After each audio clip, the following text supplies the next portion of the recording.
और पासवान भी लिख रहा है जगजीवन राम को, ये फर्क मिटाने के लिए मैंने किया। बाद में लगा कि वो कितने बड़े व्यक्ति थे, मुझे बाद में लगा। ठीक कहा कि विवाद आपस में है, तो मित्रों ऐसा है कि विवाद तो रहेगा और विवाद होना भी चाहिए। विवाद को जब समझेंगे तब संवाद शुरू होता है। और आज निश्चित तौर से हम तो जहां जहां मैं कल गया था, एक पासवान का मिलन था, वहां गया था। मैंने कहा भाई, हम सबको जो हमारे जो पीछे हैं, जो पीछे छूटे हुए लोग हैं, हमको तो उनको आगे बढ़ने देना है। अगर उनकी उंगली हम पे उठती अगर है तो बुरा मत मानो भाई, क्योंकि हम सब लोगों ने भी बहुत लोगों को उंगली उठा के हम लोग आगे बढ़े। और जिन दिनों आरक्षण मिला होगा आम दलितों को, उस दिन शेष समाज पे क्या गुजरा होगा। इसीलिए अगर आज दलित महादलित हो गया है अगर, तो कोई फर्क मत करो, इसलिए कल्पना करो कि उन दिनों का क्या गुजरा होगा उन समाज पे। इसलिए मित्रों, शेष समाज विशेष समाज हर युग में रहा है और रहेगा भी। बहुत लाख प्रयास करेंगे बराबरी हो जाए, सब संभव नहीं है। उसी में जीना सीखना होगा। हम कहते भी है कि problem is the part of life, problem is the part of life, solution is the art of life. समस्या जीवन का एक अभिन्न हिस्सा है, लेकिन समाधान भी उसका हिस्सा है। वो कला है, वो कौशल है, सीखना होगा हम लोग। अब हम इसी में रोते रहेंगे कि बड़ी लड़ाई हो रहा है, बड़ी आजकल मुशर्रफ पासवान में भी युद्ध हो रहा है, आपसे में दलित लड़ रहा है, तो लब ये गप करते रहा। उसे मित्रों हमको गो अहेड करना है। आज निश्चित तौर से इस देश में मैं मानता हूं कि इस देश का प्रधानमंत्री जितना सम्मान जितना माजी को करता है, उतना शायद किसी को नहीं करते हैं। ये बड़ी बात है मित्रों, ये कन्फेशन ये स्वीकारोक्ति है। उनको लगता है उस व्यक्ति को यह समाज बहुत पीछे रहा है, बहुत वंचित रहा है, उनको सम्मान देना चाहिए। एक समय था रामविलास जी को मिला, एक समय था राम को मिला। इसलिए मित्रों ये अवस्थाएं चलती रहती है, इसलिए बहुत ज्यादा इस पे माथा बच्चे नहीं करना चाहिए हम लोग को। हाँ, जितना संभव हो संवाद के रास्ते को बंद नहीं करना चाहिए। संवाद हो, विवाद भी हो, झगड़ा नहीं हो, विषाद ना हो जाए, विवाद विषाद ना हो, ये प्रयास करना चाहिए। आज मुझे बड़ी खुशी हुई कि राजेंद्र बाबू ने या आप सब लोगों ने या हमारे अरुण कुशवाहा जी ने, जितने लोग आए इकट्ठे हुए हैं, मैं वही कह रहा था अभी जितना से कि सब लोग अपने आप में संस्था हैं। या कोई जाति के प्रमुख हैं आज जो आए हुए हैं, या कोई संस्था के प्रमुख हैं, या बबन रावत जी आए हुए हैं। महादलित का आंदोलन चला हुआ उस आदमी का है। इस देश में ही दलितों में कैटेगराइजेशन हो, मैंने कहा तो कोई बाइफर्केशन है, ये कैटेगराइजेशन जो हुआ है उसका कोई जन कर रहा है। तो यहाँ पे बैठे हुए बबन राम जी हैं, मैं उनको सलाम प्रणाम करता हूँ। तो सब लोग एक संस्था को, एक विचारधारा को रिप्रेजेंट करने वाले लोग हैं। मुझे बड़ा अच्छा लगा। मैं प्रोग्राम करता, मैं अगर आज करता तो पासवान ज्यादा आते, कुछ 4 फुट चमार चले आते, इतना ही बढ़ता। लेकिन आज मैं देख रहा हूँ कि विभिन्न जाति के लोग, आज मेरे को बड़ी संख्या में धोबी समाज के लोग आए हुए हैं, अच्छा लगा। इसलिए मित्रों ये प्रयास करना चाहिए हम लोग, संवाद के रास्ते चलाना चाहिए, एकत्रीकरण के रास्ते करने चाहिए। देखिए, एकत्रीकरण एक अलग बात है और समीकरण एक अलग बात है। आज समीकरण में हम लोग एक जगह साथ में खड़े हैं, एकत्रीकरण में हम समाज में एक जगह खड़े हैं। इसलिए कहीं पे कि किसी का समीकरण कोई बैठ रहा है, किसी केमिस्ट्री बैठ रही है, तो बहुत उससे नाराज मत होइए आप सब लोग। अभी कहाँ कौन बैठे हुए हैं, कहाँ क्या कर रहे हैं, नहीं कर रहे हैं, ये नहीं करना है। जो वो बात समीकरण की होती है, राजनीति एक समीकरण है और समाज में एकीकरण होता है। इसलिए हम सब लोग एकीकरण की बात भी करें और समीकरण का सम्मान भी करें। हम लोग कहेंगे संजय जी आप इतनी अच्छी बात करते हैं, जितना अच्छी बात करते हैं, और साथ ही किसके आप खड़े हैं? अरे वो बिल्कुल बात समीकरण की है, बात राजनीति की है।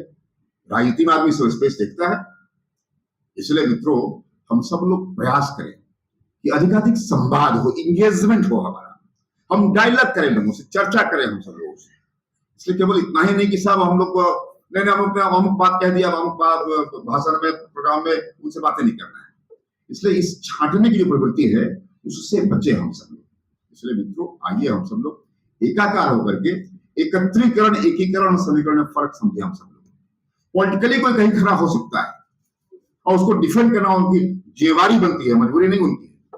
हम जहां पर हैं पॉलिटिकली, हमारी जिम्मेवारी है कि हम उसको डिफेंड करेंगे हम सब लोग। इसलिए तो आज बहुत आग फैलाने से बात नहीं बनने वाली है, कैसे आपको बुझाया जाए, इस बात की आवश्यकता है। इसीलिए समरसता की बात करते हैं लोग, हम कैसे उसी समाज से इंगेज होकर के आज जिस समाज को सम्मान मिल रहा है कल नहीं था, आज जिसको मिल रहा है कल नहीं मिलेगा उसको। तो कैसे डेमोक्रेसी नीचे जा रहा है, कैसे वितरण व्यवस्था को नीचे लोग ले जा रहे हैं। अच्छी बात है कि समाज और राजनीति की अपनी गति होगी, वह गति आपके मति से नहीं चलने वाला है। आप चाहेंगे कल परिवर्तन हो जाए, आप चाहेंगे वहां हम कब वहां पहुंचे हम सब लोग। इसलिए आपकी मति समाज और राजनीतिक गति को तय नहीं करने वाली होती है। ये समझिए, आप सब जिम्मेदार लोग हैं समाज के। निश्चित तौर से मैं कहता हूं कि अपने लोगों से नफरत करना बंद कीजिए आप सब लोग। हमने बहुत झेला है मित्रों, हम भाजपा में शुरू से रहे और हम जिस किसी समाजिक मंच पे जाते थे तो लोग हमको देख के बोलता था। अब आजकल मांझी जी को देख के बोलता होगा लोग। मतलब ये कि भाजपा में होना मतलब गुनाह हो गया है। ये मित्रों मैं इसलिए कह रहा हूं कि अब उसी भाजपा को आप देख लिया जिस ढंग से उस भाजपा की गति रफ्तार बढ़ रही है। अब कह देंगे लोग कि साहब अरे सेटिंग से जीत रहा है, ये हो रहा है वो हो रहा है। नहीं, सामाजिक यथार्थ जितना उसे पकड़ा है उस दल ने, बड़ी बात है। वो चाहे दलित महादलित का कंसेप्ट हो, चाहे रिकैटेगराइजेशन कंसेप्ट हो, देश पर वर्गीकरण की जो बात चल रही है। इसलिए मित्रों हम सब समझें और अपने लोगों से बहुत आप प्यार मत कीजिए, लेकिन नफरत मत कीजिए आप। नहीं तो होता क्या है ना, नफरत आप किसी बाहर के लोगों से करेंगे, फिर वो पड़ोस में शुरू हो जाएगा, घर में शुरू हो जाएगा, तो अपने आप में तब परेशान रहेंगे आप सब लोग। इसलिए देखा मित्रों हम लोगों ने कि एडीएम का बेटा है, चपरासी के लायक नहीं रहता है, क्योंकि वह इतना खाने पीने में मस्त हो गया, खाना पीना प्यार मोहब्बत में लगा रह गया कि एडीएम साहब तो एडीएम बन गए, लेकिन उनका बेटा चपरासी के लायक नहीं बन रहा। चिंता की बात नहीं। आइए हम सब लोग प्रयास करें। और दूसरी बात यह है कि मैं कहूंगा कि अपने आप को नौकरी के भरोसे नहीं, एमएलए एमपी बने ठीक है, अच्छी बात है, लेकिन अगर एमएलए एमपी नहीं बन सके, नौकरी नहीं मिल सका अगर, तो कैसे आर्थिक उन्नयन हमारा हो, जिस बात की कांसीराम जी बात करते थे, कैसे आर्थिक उन्नयन हमारा हो, इस बात को ध्यान देना चाहिए। छोटे मोटे काम भी, बहुत सारे हैंड होल्डिंग स्कीम्स हैं, एमएसएमई के स्कीम बहुत सारे चल रहा है, बहुत सारे स्कीम है। आइए हम सब प्रयास करेंगे। तो लोगों को लगता है कि राजनीति करना आसान है, अब बिजनेस करना बड़ा कठिन काम है, तो आसान रास्ता अपनाएगा लोग। जैसे आजकल धर्म की बात करना, धर्मांध होना आसान हो गया है, सेकुलर होना बड़ा मुश्किल हो गया है।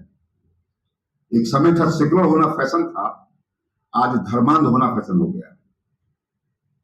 ये चिंता की बात है। इसलिए आइए हम सब समझें और तमाम चीजों को जानते समझते हुए, जातीय अहंकार अगर सवर्णों का खराब है तो मित्रों हरिजनों में पासवान का भी खराब है। अहंकार भी हमारी संख्या है, हमारी ताकत है, इस बात से बाहर निकलना होगा हम लोग।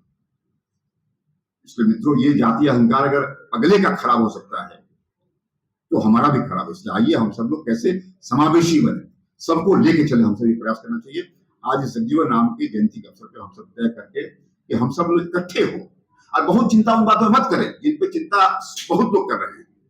जातीय एकता नहीं है, आपसे एकता नहीं, हो भी नहीं करेगा, होता भी नहीं। शादी सबका करना चाहिए और घर में पहुंच करने ने शादी जाते में करना चाहिए, भाषण में बात दे दी। इन बातों पे कोई जिनका समाधान नहीं है, बेकार का मतलब उस पर पानी नहीं पीना हमको नहीं करना चाहिए। इसलिए मित्रों जो व्यवहारिक बात है, जात में लड़का लड़की मिले तो करना चाहिए, नहीं मिले तो बाहर भी करना चाहिए, क्या दिक्कत है। जात में मिलिए रहा है, अब कुछ प्रोफेसर लोग आजकल हुआ है, नौकरी में आया है शेड्यूल कास्ट के लोग, तो सब खोज रहा है कि हमको बाद में तो मिले लड़की से। चिंता की बात हो गई। मतलब ये है मित्रों कि अब जात में ब्याह करने का ये है। इसलिए अपने अंदर जो त्रुटियां हैं, अपने अंदर जो कुछ पाखंड अगर है, उसको खत्म करना होगा हम लोग। आइए मित्रों, निश्चित तौर से आज इतना माझी हम लोग के आधुनिक और जीवित अम्बेडकर है। जीवित अम्बेडकर, लिविंग लीजेंड हमारे। हमको देखे एक समय होगा, इतिहास में देखे एक समय होगा, जो मुख्यमंत्री काबिनेट का निर्णय लिया हुआ है वह निर्णय देश को करना होगा। जैसे इनके मुख्यमंत्री काल का जो निर्णय है, जो प्रस्ताव है, जो कैबिनेट में पास हुआ जो निर्णय सब रेजोल्यूशन है, उसको स्टडी कीजिए आप सब लोग। वही देश मानेगा, तब देश में अमन चैन शांति होगी। बहुत बात नहीं करना हम लोग है। उस जिस बात को ऑफिशियली एक लेजिटिमेसी मिला हुआ है कैबिनेट के माध्यम से, वह हम क्यों बोलेंगे उस बातों को। निजी क्षेत्र में आरक्षण हो, इसमें आरक्षण हो, ठेकेदारी में आरक्षण हो, सब काम कर चुके हैं। कैबिनेट में मौका मिला था, इसलिए वो हो नहीं सकता, अलग बात है। लेकिन हम सब लोग उन बातों को याद रखें, जो बात बड़े बड़े बड़े मंचों पे उठ चुका है, बड़े लोगों ने कहा है, डॉक्यूमेंट उसका हो गया है उन बातों का, फिर रिपीट क्या करना है, उसका इंप्लीमेंट कैसे किया जाए। जैसे बाबू जगजीवन राम के कारण नौकरी में आरक्षण मिला हम लोग को, ये कम लोग जानते होंगे। नौकरी भले डॉक्टर अम्बेडकर के कारण मिला, लेकिन नौकरी में आरक्षण हमको जगजीवन राम जी के कारण मिला था हम लोग। ये बड़ी बात है। इसीलिए हम सब उनके प्रति भी भाव पैदा करें। हम जानते हैं बिहार के लोगों को उनके प्रति वो ममता नहीं है, ये दुखद स्थिति है। मैं राजनाओं को बधाई दूंगा, उन्होंने कई किताबें लिखा उनके बारे में, मैंने कुछ किताबें लिखी उनके बारे में।